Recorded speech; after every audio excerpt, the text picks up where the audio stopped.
2000 മുതൽ 2024 വരെ നോക്കുകയാണെങ്കിൽ ഇന്ത്യയുടെ മണ്ണിൽ തോറ്റത് കേവലം 3 ടെസ്റ്റ് സീരീസ്. 2024-2025 ഇടയ്ക്കായിട്ട്, അതായത് 12 മാസത്തിനകത്ത് ഇന്ത്യയുടെ മണ്ണിൽ തോറ്റത് 2 സീരീസാണ്. 2 സീരീസ്. വെറും തോൽവിയല്ല, white wash ആവപ്പെട്ടു India.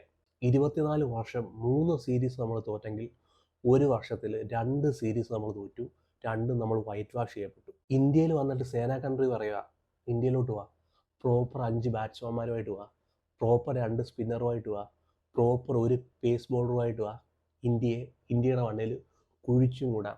South African കോച്ചിൻ്റെ വാക്ക് ഞാൻ കടമെടുത്ത് പറയുക, ഗ്രോവലിൻ്റെ വാക്കാണ് നിങ്ങൾ ഏറ്റവും കൂടുതൽ ആൾക്കാർ ഡിക്ഷണറിയിൽ തിരക്കിയത്. നിങ്ങളാരെങ്കിലും നോക്കിയായിരുന്നു ഗ്രോവലിൻ്റെ വാക്കിൻ്റെ അർത്ഥം? ഇന്ന് സോഷ്യൽ മീഡിയയിലാണ് ട്രോളുമാണ് ആ ഒരു വാക്ക് വെച്ച്. ഗ്രോവൽ എന്ന വാക്കിൻ്റെ അർത്ഥം തിരയുകയാണ് സോഷ്യൽ മീഡിയ. സൗത്ത് ആഫ്രിക്കയുടെ കോച്ച് പറയുക, ഇന്ത്യയുടെ മണ്ണിലിട്ട് ഇഴയിക്കുക, നിരങ്ങുക. സൗത്ത് ആഫ്രിക്കയുടെ കോച്ച് ഇന്ത്യയുടെ മണ്ണിൽ വന്നിട്ട് പറയുക, ഇവരെ ഇഴയ്ക്കാം, ഇവരെ നിരങ്ങിക്കാം. ഞങ്ങൾ ഡിക്ലെയർ ചെയ്യാത്തത് മനഃപൂർവ്വം. ഞങ്ങൾക്കറിയാം, ഞങ്ങൾക്ക് കേവലം 3 സെഷൻ മതി ഇവരെ കണ്ട് പുഷ്പം പോലെ എടുത്തുകൊണ്ട് പോകാൻ ഞങ്ങൾക്കറിയാം. എന്നാലും നമ്മൾ വിചാരിച്ചു, എന്താ ഈ സൗത്ത് ആഫ്രിക്ക കാണിക്കുന്നത്, ഇവരെന്താ ഡിക്ലെയർ ചെയ്യാത്തത്? ഇവരൊന്ന് വെയിറ്റ് ചെയ്യും, ഇന്ത്യയുടെ മണ്ണിലിട്ട് ഞങ്ങളെ ഇഴയിക്കും, ഇന്ത്യയുടെ മണ്ണിൽ കിടന്ന് നിരങ്ങുന്നത് ഞങ്ങൾ കാണിച്ചു തരാം. ഇതിനു മുമ്പ് ഞങ്ങളായിരുന്നു ഇന്ത്യയുടെ മണ്ണിൽ കിടന്ന് ഇഴഞ്ഞുകൊണ്ടിരുന്നത്, നിരങ്ങിക്കൊണ്ടിരുന്നത്. ഇന്ന് തിരിച്ച് കാണിച്ചു കൊടുത്തു എങ്ങനെയാണ് ഇന്ത്യയുടെ മണ്ണിലിട്ട് ഇഴയിക്കുന്നത് എന്ന്. ന്യൂസിലാൻഡ് കാണിച്ചു തന്നു, സൗത്ത് ആഫ്രിക്ക വന്ന് കാണിച്ചു തന്നു. നേരത്തെ ഇന്ത്യയിൽ വന്നിട്ട് ഒരു കളി ജയിക്കുമെന്ന് വെച്ചാൽ അത്ര പാടായിരുന്നു. ഒരു 3 ദിവസം തികച്ച് ഇന്ത്യയുടെ മണ്ണിലൊന്ന് പിടിച്ചിരിക്കാൻ പറ്റുമെന്ന് വെച്ചാൽ വലിയ കാര്യമായിരുന്നു. ഇന്ത്യയുടെ മണ്ണിൽ ഒരു 2 ദിവസം പോലും പിടിച്ചിരിക്കാൻ കഴിയുന്നില്ല. കൊൽക്കത്തയിൽ നമ്മൾ കണ്ടല്ലോ.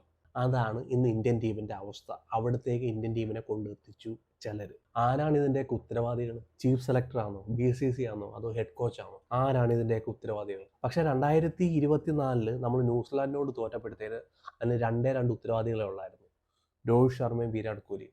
അവരെ പുറത്താക്കി ഇന്ത്യൻ ടെസ്റ്റ് ക്രിക്കറ്റ് ടീമിനെ രക്ഷിക്കും. അവർ പറഞ്ഞു, ഞങ്ങൾ വലിയ ദ്രോഹമൊന്നും ചെയ്തിട്ടില്ല കേട്ടോ ഇന്ത്യൻ ക്രിക്കറ്റിന് വേണ്ടി, നല്ലതേ ചെയ്തിട്ടുള്ളൂ, മുമ്പ് ഇന്ന് നയിച്ചിട്ടേ ഉള്ളൂ, വലിയ ICC ട്രോഫി ഒന്നും ഞങ്ങളുടെ പേരിലില്ല, എങ്കിലും ഇന്ത്യയെ ഞങ്ങളൊരു ഭൂതത്താൻ കോട്ട പോലെ കാത്തായിരുന്നു കേട്ടോ കോഹ്ലി.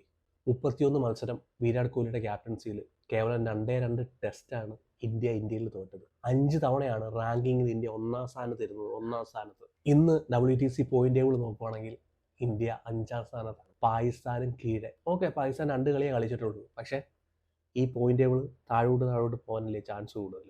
എല്ലാ ക്രെഡിറ്റും ബാബുമായിക്കാണ്. 12 കളിയിൽ 11 വിജയം, 1 ഡ്രോ. ഒരു മത്സരം പോലും തോറ്റിട്ടുമില്ല, ഒരു സീരീസ് പോലും ബാബുമയുടെ നേതൃത്വത്തിൽ സൗത്ത് ആഫ്രിക്ക തോറ്റിട്ടില്ല. ഇന്ത്യയെക്കാട്ടി ബെറ്ററായിട്ട് കളിച്ചു. അവരുടെ ബാറ്റ്സ്മാൻമാർ നോക്കുകയാണെങ്കിൽ ഇന്ത്യയെക്കാട്ടി ബെറ്ററായിട്ട് കളിച്ചു. അവരുടെ 5 പ്രോപ്പർ ബാറ്റ്സ്മാൻമാരുണ്ടായിരുന്നു, 5 പ്രോപ്പർ ബാറ്റ്സ്മാൻമാർ.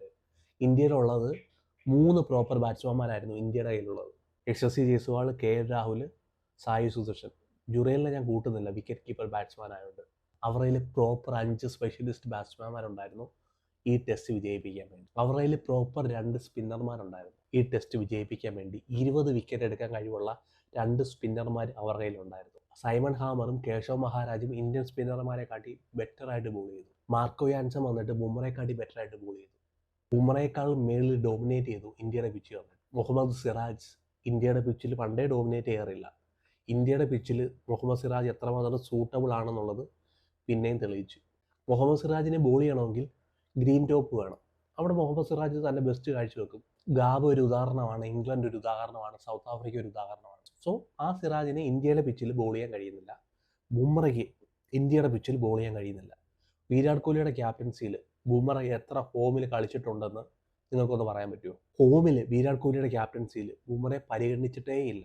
ഇംഗ്ലണ്ടിലും ഓസ്ട്രേലിയയിലും സൗത്ത് ആഫ്രിക്കയിലും കളിക്കാൻ വേണ്ടി മാത്രമാണ് ബുംറയെ നമ്മൾ പരിഗണിച്ചിട്ടുള്ളത്. വിരാട് കോഹ്ലിയുടെ ക്യാപ്റ്റൻസിയിൽ ഇന്ത്യയുടെ ബോളർമാർ ഉമേഷ് യാദവ് ആയിരുന്നു, റിവേഴ്സിങ് ജയിക്കാൻ അറിയാവുന്ന ഉമേഷ് യാദവ്. ഇഷാന്ത് ശർമ്മയായിരുന്നു ഹിറ്റ് ദ ഡെക്ക് ഹാർഡ് എറിയാൻ കഴിയാവുന്ന ബോളർ. ഭുവനേശ്വർ കുമാർ വന്നിട്ട് സ്വിങ്ങിങ് ചെയ്യുമായിരുന്നു പുതിയ ബോൾ കൊണ്ട്. മുഹമ്മദ് ഷാമി വന്നിട്ട് വിക്കറ്റ് എടുക്കുമായിരുന്നു റിവേഴ്സിങ് ചെയ്തിട്ട്. സോ ഇതായിരുന്നു ഇന്ത്യയുടെ ഒരു ബോളിംഗ് ലൈനപ്പ്. പിന്നെ ഇന്ത്യൻ ടീമിൻ്റെ ബാറ്റിങ്ങിലോട്ട് വരുവാണെങ്കിൽ സേവാഗ്, രാഹുൽ ദ്രാവിഡ്, സച്ചിൻ ടെണ്ടുൽക്കർ, VVS ലക്ഷ്മൺ, 5 പ്രോപ്പറായിട്ടുള്ള ടെസ്റ്റ് പ്ലേയേഴ്സ് ഇന്ത്യൻ ടീമിലുണ്ടായിരുന്നു. കോഹ്ലിയുടെ ക്യാപ്റ്റൻസിയിലോട്ട് വരാം. ശിഖർ ധവനോ രോഹിത് ശർമ്മ ആരെങ്കിലും opening. Number 3 Pujara, number 4 Virat Kohli, number 5 Ajinkya Rahane. ഇപ്പോഴത്തെ ഈ ടീമിലോട്ട് വരാം, ഇപ്പോഴത്തെ ഇന്ത്യൻ ടീമിൻ്റെ ബാറ്റിംഗ് ഓണിലോട്ട് വരാം. നമ്പർ 3 7 പേരെ നമ്മൾ പരീക്ഷിച്ചു, 7 പേരെ. ഇതുവരെ നമുക്ക് മനസ്സിലായിട്ടില്ല ആരാണ് ഇന്ത്യയുടെ നമ്പർ 3. നമ്പർ 3 ബാറ്റ്സ്മാൻമാരുടെ ഏറ്റവും കുറഞ്ഞ ആവറേജ് ഉള്ള ഒരു ടീമാണ് ഇന്ത്യ. അതായത് സെക്കൻഡ് ലാസ്റ്റ്. വെസ്റ്റ് ഇൻഡീസിന് തൊട്ട് മേളിലാണ്, അതായത് 9ാം സ്ഥാനത്താണ് നമ്പർ 3യിലെ ബാറ്റ്സ്മാൻമാരുടെ ആവറേജ് ഇന്ത്യയുടെ. വെസ്റ്റ് ഇൻഡീസിന് തൊട്ട് മുകളിലാണ് ഇന്ത്യയുടെ നമ്പർ 3 ബാറ്റ്സ്മാൻമാരുടെ ആവറേജ്. ചുമ്മാതെ കുറേ ഓൾറൗണ്ടർമാരെ തട്ടിക്കൂട്ടിയിട്ടിട്ട് ടീമിനെ വിജയിപ്പിക്കുന്നു. കുറേ ഓൾറൗണ്ടർമാരാണ് ഇന്ത്യൻ ടീമിൻ്റെ സ്ട്രെങ്ത്. ഈ സീരീസ് കഴിഞ്ഞപ്പോൾ അടുത്തൊരു ഓൾറൗണ്ടറെ കൂടെ കിട്ടി നമുക്ക്, കുൽദീപ് യാദവ്. എനിക്ക് വളരെ സന്തോഷമുണ്ട് കുൽദീപ് യാദവ് ഓൾറൗണ്ടർ ആയത്. കുൽദീപ് യാദവ് ഓൾറൗണ്ടർ ആയില്ലെങ്കിൽ കുൽദീപ് യാദവിനെ പരിഗണിക്കത്തില്ല. സോ അതുകൊണ്ട് കുൽദീപ് യാദവ് മെനക്കെട്ട് ബാറ്റിംഗ് പഠിച്ചിട്ട് ഒരു ഓൾറൗണ്ടറായിട്ട് മാറി. സോ ഇനി ഇന്ത്യൻ ടീമിൽ 11 ഓൾറൗണ്ടർമാരുണ്ടായി. ബുംറയുടെ സിറാജിൻ്റെ ആവശ്യമില്ല. നിതീഷ് കുമാർ റെഡ്ഡിയും അക്ഷിത് റാണയും കൂടെ വരുമ്പോഴത്തേന് 11 പേരായി. ഈ 11 പേര് ഇന്ത്യ വിജയിപ്പിക്കും. ഇതുവരെ 8 ഓൾറൗണ്ടർമാരുണ്ടായിരുന്നു, ഇനി 11 ഓൾറൗണ്ടർമാരുമായിട്ടായിരിക്കും ഇന്ത്യ അടുത്ത ടെസ്റ്റിൽ കളിക്കാൻ പോകുന്നത്. ഓസ്ട്രേലിയയാണ് ഇന്ത്യയിലേക്ക് വരുന്നത്. നോക്കിക്കോണേ, 5 ടെസ്റ്റും ഇന്ത്യ തൂത്തുവാരും. അതാണ് ഇന്ത്യയുടെ പ്ലാൻ. ന്യൂസിലാൻഡ് സീരീസും സൗത്ത് ആഫ്രിക്ക സീരീസും എടുത്ത് നോക്കുവാണെങ്കിൽ ഇന്ത്യ 2 തവണയാണ് 200+ സ്കോർ കണ്ടെത്തിയത്. 2 തവണ. ഈ സീരീസ് പരിശോധിക്കുകയാണെങ്കിൽ ഒറ്റ ഒരു തവണയാണ് ഇന്ത്യ 200+ കണ്ടെത്തിയത്. ഒറ്റ ഒരു തവണ. T20യിൽ കളിക്കുന്ന പ്ലേയേഴ്സ്, IPL പ്ലേയേഴ്സിനെ കുത്തി നിറച്ച ഒരു ടീമിന് 200 റൺസേ കണ്ടെത്താൻ കഴിയുന്നുള്ളൂ. 200 റൺസ്. ഒരു സെഷൻ പോലും കംപ്ലീറ്റ് ബാറ്റ് ചെയ്യാൻ ഇന്ത്യയുടെ ബാറ്റ്സ്മാൻമാർക്ക് ആവുന്നില്ല. ഏറ്റവും കൂടുതൽ ബോൾ കളിക്കുന്ന ഒരു വ്യക്തി കുൽദീപ് യാദവായിട്ട് മാറുക. T20 പ്ലേയേഴ്സാണ്. രഞ്ജിയിൽ കടന്ന് രാവിലെ മുതൽ വൈകിട്ട് വരെ കളിക്കുക. അവർ ഡിഫെൻഡ് ചെയ്ത് രാവിലെ മുതൽ വൈകിട്ട് വരെ കളിക്കുന്ന രഞ്ജി പ്ലേയേഴ്സിന് ഇന്ത്യൻ ടീമിൽ ഇടവില്ല. IPLൻ്റെ ബേസിൽ ഇന്ത്യൻ ടീമിലേക്ക് വന്ന പ്ലേയേഴ്സ് കളിക്കുന്നത് 10 ബോൾ 20 ബോളൊക്കെയാണ് മാക്സിമം കളിച്ച് ഒരു 200 റൺസ് പോലും ഇന്ത്യക്ക് കണ്ടെത്താൻ കഴിയാതെ കയറിപ്പോകുന്ന അവസ്ഥ. സൗത്ത് ആഫ്രിക്ക വന്നിട്ട് ഇന്ത്യയിൽ 500 റൺസ് എടുക്കുന്നു. ഇന്ത്യക്ക് ഒരു 250 റൺസ് പോലും എടുക്കാൻ ഈ സീരീസിനകത്ത് കഴിഞ്ഞില്ല. ഗംഭീറിൻ്റെ പ്രസ് മീറ്റ് കേട്ടു. അതിലൊരു പത്രപ്രവർത്തകൻ ചോദിച്ചു, എന്താണ് പ്ലാൻ? റിസൈൻ ചെയ്യാൻ ഉദ്ദേശിക്കുന്നുണ്ടോ? അത് ഞാനല്ല തീരുമാനിക്കേണ്ടത്, BCC തീരുമാനിക്കണം. ഞാൻ ഈ ടെസ്റ്റ് ക്രിക്കറ്റിനെ T20യെയും ODIയെയും നശിപ്പിക്കാൻ ഇനിയും ഈ ടീമിൻ്റെ ഒപ്പം കാണും. ഞാൻ ചെയ്ത നല്ല പ്രവൃത്തികൾ എന്താ കാണാത്തത്? ഞാനല്ലേ ചാമ്പ്യൻസ് ട്രോഫി വിജയിപ്പിച്ചത്? എനിക്ക് ക്രെഡിറ്റ് ഒന്നും വേണ്ട എന്ന് പറയുന്ന ഗൗതം ഗംഭീർ ഇന്ന് വന്നിട്ട് ക്രെഡിറ്റ് ചോദിക്കുകയാണ്. ഞാനാണ് ചാമ്പ്യൻസ് ട്രോഫി ജയിപ്പിച്ചത്. MS ധോണി ഒരു 6 അടിച്ച് കളി ജയിപ്പിച്ചപ്പോഴത്തേന് 2011 പറയുക ഒരു 6 അല്ല കളിയെ ജയിപ്പിച്ചതെന്ന്. എന്നിട്ട് ഇന്ന് പറയുക എനിക്ക് ക്രെഡിറ്റ് വേണം, ചാമ്പ്യൻസ് ട്രോഫിയുടെ ക്രെഡിറ്റ് എനിക്ക് താ. ചാമ്പ്യൻസ് ട്രോഫി ജയിപ്പിച്ചത് ഗൗതം ഗംഭീറാണ്. രാഹുൽ ദ്രാവിഡ് ട്രെയിൻ ചെയ്ത ഒരു ടീമിനെ രോഹിത് ശർമ്മ നയിച്ചു. ഷാമി വേണമെന്ന് പിടിവാശി പിടിച്ചു, അയ്യർ വേണമെന്ന് പിടിവാശി പിടിച്ചു, രവീന്ദ്ര ജഡേജ ടീമിൽ വേണമെന്ന് പിടിവാശി പിടിച്ചു. ആ ടീമിനെ വിജയിപ്പിച്ച് കാണിച്ചു തന്നു. 2023 വേൾഡ് കപ്പിൽ ഫൈനലിൽ കാലിടറിപ്പോയ ടീമിനെ വെച്ചിട്ട് 2025 വിജയിപ്പിച്ച് കാണിച്ചു തന്നു. ഗൗതം ഗംഭീർ ഒരു ടീമുണ്ടായിരുന്നു. ഗൗതം ഗംഭീർ ടീമിലോട്ട് കൊണ്ടുവന്നത് സുന്ദർ, അക്ഷിത് റാണ, ഇവരായിരുന്നു ഇന്ത്യയുടെ ബെഞ്ചിലിരുന്നത്. എന്നാൽ രോഹിത് ശർമ്മയ്ക്ക് ഒരു പ്ലാൻ ഉണ്ടായിരുന്നു, രോഹിത് ശർമ്മയ്ക്ക് ഒരു വിഷൻ ഉണ്ടായിരുന്നു, അയാൾക്കൊരു ഐഡിയ ഉണ്ടായിരുന്നു. അയാളെ ഒരു ടീമിനെ ഇറക്കി ടീമിനെ വിജയിപ്പിച്ച് കാണിച്ചു തന്നു ചാമ്പ്യൻസ് ട്രോഫി. എന്നിട്ട് പറയും എനിക്ക് ക്രെഡിറ്റ് വേണമെന്ന്. ലോകത്തിനെ ക്രിക്കറ്റ് കളിക്കാൻ പഠിപ്പിച്ചവരാണ് ഇംഗ്ലണ്ട്. ഇന്ന് ആ ക്രിക്കറ്റ് അവർ മറന്നുപോയി. നമുക്കൊരു GG അറയുണ്ട്, അവർക്കൊരു മക്കല്ല അറയുണ്ട്. 50 കളിയിൽ 49 കളി തോക്കും, ഒരു കളി ലോകത്തെ ഞെട്ടിക്കും. പക്ഷെ അവരറിയപ്പെടുന്നത് 49 കളി തോക്കുന്നതിൻ്റെ പേരിലാണ്. ഈ ആഷസ് സീരീസിൽ ഫസ്റ്റ് കളിയിൽ 40 റൺസിൻ്റെ ലീഡ് ഉണ്ടായിരുന്ന ഒരു ടീം 2 ദിവസം കൊണ്ട് അവരും തോറ്റു. ആ ഇംഗ്ലണ്ടിൽ പോയി സീരീസ് ഡ്രോ ആക്കിയതിൻ്റെ ക്രെഡിറ്റ് ഗൗതം ഗംഭീറിന് വേണമെന്ന്. അവിടുത്തെ പിച്ചിൽ ബോൾ ബ്രേക്ക് ചെയ്യുമോ സ്പിന്നർമാർക്ക്? ഇതൊന്നും ചെയ്യാത്ത ഒരു പിച്ചിൽ പോയി, ഒരു ഫ്ലാറ്റ് പിച്ചിൽ പോയിട്ട് സീരീസ് ജയിക്കേണ്ട കളിയായിരുന്നു. 2007 ശേഷം നോക്കുവാണെങ്കിൽ നമുക്ക് ഇംഗ്ലണ്ടിൻ്റെ മണ്ണിൽ തോൽപ്പിക്കാൻ കിട്ടിയ അവസരമായിരുന്നു. റോങ് ടീം സെലക്ഷൻ ആയിരുന്നു. അർഷ്ദീപിനും കുൽദീപിനും കളി കണ്ടുകൊണ്ട് നോക്കിയിരിക്കേണ്ടതായിട്ട് വന്നു. ജോഫ് ആർച്ചറും ബെൻ സ്റ്റോക്കും കൂടെ ബോൾ ചെയ്തപ്പോഴല്ലേ ഇന്ത്യ തോറ്റു. അവസാനത്തെ കളിയിൽ ബുംറ കളിക്കുന്നില്ലെന്ന് മനസ്സിലാക്കിയപ്പോഴത്തേന് അവരൊരു ഗ്രീൻ ടോപ്പ് ഉണ്ടാക്കി, ഒരു പ്രോപ്പർ ഇംഗ്ലണ്ട് വിക്കറ്റ് ഉണ്ടാക്കി കൊടുത്തു. അവിടെ അവർ തോറ്റു. അവരുടെ ഒരു പ്രോപ്പർ ടെസ്റ്റ് ബോളർ ഇല്ലായിരുന്നു, ഒരു പേസ് ബോളർ ഇല്ലായിരുന്നു. അവിടെ പോയി നമ്മൾ സീരീസ് ഡ്രോ ആക്കിയതിന് പറയാം എനിക്ക് ക്രെഡിറ്റ് വേണമെന്ന്. അപ്പോൾ ഒരാൾ ചോദിച്ചു, അപ്പോൾ ന്യൂസിലാൻഡിനോട് വൈറ്റ് വാഷ് ആയത് താങ്കളല്ലേ? അത് ഞാൻ മാത്രമല്ല, രോഹിത് ശർമ്മ ഉണ്ടായിരുന്നു, വിരാട് കോഹ്ലി ഉണ്ടായിരുന്നു, അശ്വിൻ ഉണ്ടായിരുന്നു, അത് ഞാൻ മാത്രമല്ലെന്ന്. അവരിറങ്ങിപ്പോയടേ. ഇന്ത്യയിൽ വൈറ്റ് വാഷ് ആയപ്പോഴത്തേന് അവർ ഉത്തരവാദിത്വം ഭാരം ഏറ്റെടുത്തിട്ട് അവരിറങ്ങിപ്പോയി. ഇനി താങ്കൾ ആരെയാണ് നോക്കിയിരിക്കുന്നത്? കുറഞ്ഞത് ടെസ്റ്റ് ക്രിക്കറ്റ് ടീമിൽ നിന്നെങ്കിലും ഇറങ്ങിപ്പോകാനുള്ള സാമാന്യ മര്യാദ താങ്കൾ കാണിക്കണം. ഇന്ത്യൻ ടെസ്റ്റ് ക്രിക്കറ്റ് ടീമിനെ ഈ അവസ്ഥയിൽ കൊണ്ടെത്തിച്ചത് താങ്കളാണ്. താങ്കളുടെ ടീം സെലക്ഷനാണ്, താങ്കളുടെ ഈഗോയാണ് ഇന്ത്യൻ ക്രിക്കറ്റ് ടീമിനെ ഈ അവസ്ഥയിൽ നിന്ന് കൊണ്ടെത്തിച്ചത്. ഒരുപാട് പേരെ കഷ്ടപ്പാടുണ്ട്. അത് ഗൗതം ഗംഭീറിന്റെ കഷ്ടപ്പാടും ഉണ്ടായിരുന്നു. ഗൗതം ഗംഭീർ എന്നൊരു ബാറ്റ്സ്മാനും കൂടെ കെട്ടിപ്പടുത്തതാണ് ഈ കോട്ട. ആ കോട്ട ഇന്ന് പൊട്ടിയിട്ടുണ്ടെങ്കിൽ അതിന്റെ മെയിൻ ഉത്തരവാദി ഗൗതം ഗംഭീറാണ്. ഗൗതം ഗംഭീറിന് ഒത്താശ ചെയ്തു കൊടുത്ത ചീഫ് സെലക്ടറായ അജിത് അഗാക്കറാണ്. എന്നിട്ട് തൂങ്ങി പിടിച്ച് കിടക്കുമല്ലേ 2027 വരെ കിടക്കാൻ വേണ്ടി. എനിക്ക് 2027 വരെ കോൺട്രാക്റ്റ് ഉണ്ട്, സോ എത്രയും നശിപ്പിക്കാമോ അത്രയും ഞാൻ നശിപ്പിക്കും ഇന്ത്യൻ ക്രിക്കറ്റ് ടീമിൽ. ഇതിന് ഉത്തരം പറയേണ്ടത് BCCI ആണ്. എന്താണ് നിങ്ങൾ പിന്നെയും ഇയാളെ ക്യാരി ചെയ്യാൻ ആഗ്രഹിക്കുന്നുണ്ടോ? ഇയാളെ പിന്നെ നിങ്ങൾ ബാക്ക് ചെയ്യാൻ ആഗ്രഹിക്കുന്നുണ്ടോ? ഉത്തരം പറയേണ്ടത് BCCI ആണ്. ഇനി ഇന്ത്യയുടെ ബോളർമാരിലോട്ട് പോവാം. ഹർഭജൻ സിംഗും അനിൽ കുംബ്ലെയും അശ്വിനും കൂടെ ചേർന്ന് പൊതിഞ്ഞു പിടിച്ച ഇന്ത്യയുടെ സ്പിൻ കോട്ട 20 വിക്കറ്റ് എടുക്കാൻ എന്തുകൊണ്ട് ഇന്ത്യയുടെ സ്പിന്നർമാർക്ക് കഴിയുന്നില്ല? സൈമൺ ഹാമറും കേശവ് മഹാരാജും ഇന്ത്യയുടെ സ്പിന്നറേയും കാട്ടി വലിയ സ്പിന്നർമാരായിട്ട് എപ്പോഴാണ് മാറിയത്? അവർ ഇന്ത്യയുടെ ഫ്ലാറ്റ് പിച്ച് വന്നിട്ട് ബോൾ ടോസ് ചെയ്യിപ്പിക്കുന്നു, അവർ ടേൺ ചെയ്യിപ്പിക്കുന്നു ബോൾ, അവർ സ്ലോ ത്രൂ ദ എയറിൽ ബോൾ എറിയുന്നു, 80-85 സ്പീഡിൽ അവർ ബോൾ ചെയ്യുന്നു, അവർക്ക് വിക്കറ്റ് കിട്ടുന്നു. അശ്വിൻ്റെ കൂടെ ചേർന്ന് പെർഫോമൻസ് ചെയ്തുകൊണ്ടിരുന്ന രവീന്ദ്ര ജഡേജയ്ക്ക് ആ ഒരു പീക്കിലോട്ട് എത്താൻ കഴിയുന്നില്ല. സുന്ദർ അശ്വിൻ്റെ റിപ്ലേസ്മെൻ്റ് ആണോ ബോളിങ്ങിൽ?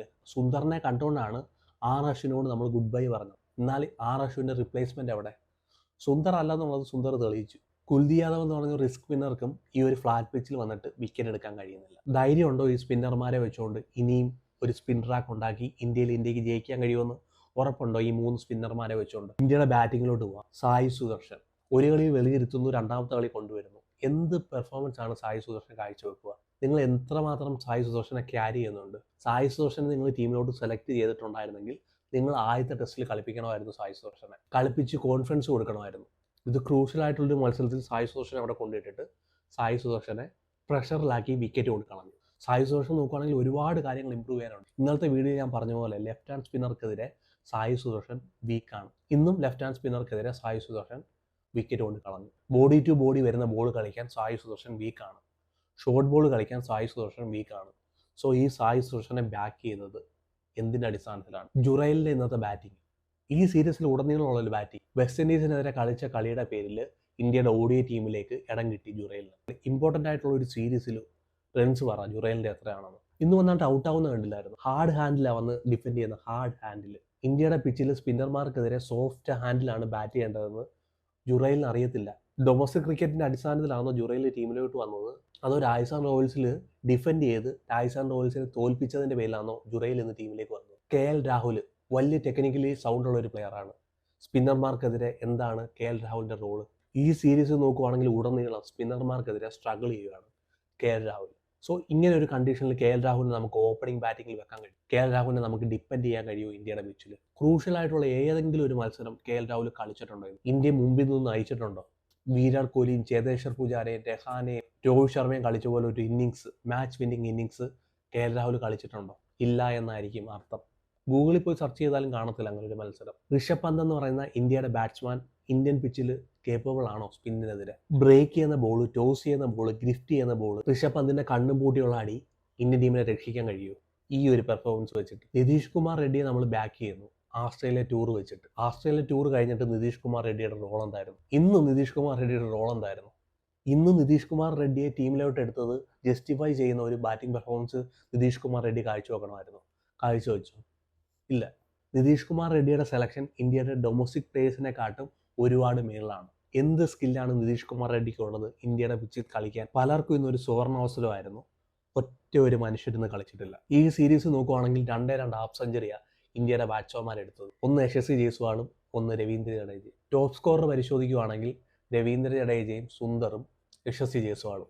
ഇതാണ് ഇന്ത്യൻ ടീമിൻ്റെ ബാറ്റിങ്ങിൻ്റെ അവസ്ഥ. ഒരു കാലത്ത് സച്ചിനും സേവാഗും ലക്ഷ്മണനും പൂജാരയും രഹാനെയും വിരാടും രോഹിത്തും ഒക്കെ നയിച്ചുകൊണ്ടിരുന്ന ഒരു ബാറ്റിങ്ങിൻ്റെ അവസ്ഥയാണ് ഹോമിൽ. സ്പെഷ്യലിസ്റ്റ് ആയിട്ടുള്ള 5 പ്രോപ്പർ ബാറ്റ്സ്മാൻമാരുണ്ടോ ഈ ടീമിൽ? ഒരു 5 സ്പെഷ്യലിസ്റ്റ് ബാറ്റ്സ്മാൻമാരെ കാണിച്ചു തരാൻ പറ്റുമോ? ഇങ്ങനെയുള്ള ഒരു സിറ്റുവേഷനിൽ സ്വീപ്പ് ഷോട്ട് കളിക്കാൻ, റിവേഴ്സ് സ്വീപ്പ് കളിക്കാൻ, സോഫ്റ്റ് ഹാൻഡിൽ വന്നിട്ട് ഡിഫെൻഡ് ചെയ്യാൻ കഴിയാവുന്ന ഒരു പ്രോപ്പറായിട്ടുള്ള സ്കില്ലായിട്ടുള്ള ഒരു പ്ലെയർ ഉണ്ടോ ഈ ടീമിൽ?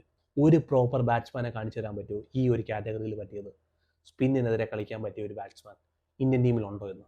അഭിനവ് ഈശ്വറിന് IPL കോൺട്രാക്റ്റ് ഇല്ല.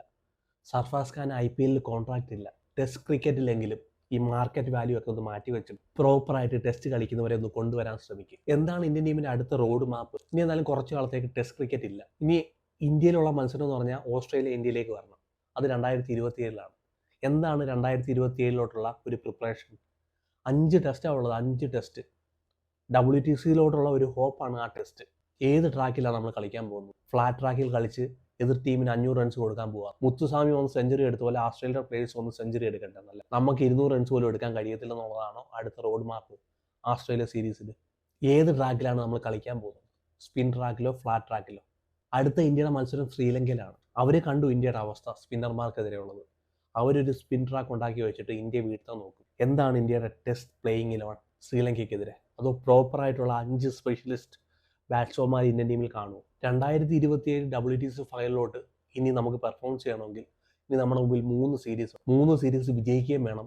അതുപോലെ തന്നെ മറ്റുള്ള ടീമുകളുടെ പെർഫോമൻസിനെ ആശ്രയിച്ചിരിക്കും ഇന്ത്യക്ക് WTC ഫൈനലിൽ കളിക്കണോ വേണ്ടയോ എന്ന് തീരുമാനിക്കാം. സോ ആ ഒരു അവസ്ഥയിലേക്ക് ഇന്ത്യൻ ടെസ്റ്റ് ക്രിക്കറ്റ് ടീമിനെ കൊണ്ടെത്തിച്ചു. അല്പമെങ്കിലും ഉളുപ്പുണ്ടെങ്കിൽ, അല്പമെങ്കിലും നാണവും മാനവും ഉണ്ടെങ്കിൽ, ഈ പറഞ്ഞ ഡയലോഗുകളൊക്കെ ഇത്ര നാൾ പറഞ്ഞ ഡയലോഗുകളൊക്കെ തൻ്റെ ഡയലോഗുകളാണെങ്കിൽ താൻ ഗൗതം ഗംഭീറും ഇന്ത്യയുടെ ചീഫ് സെലക്ടറും ഇറങ്ങിപ്പോകണം. അല്ലെങ്കിൽ BCCI ചൂലെടുക്കണം, തുടച്ച് വൃത്തിയാക്കണം ഇന്ത്യൻ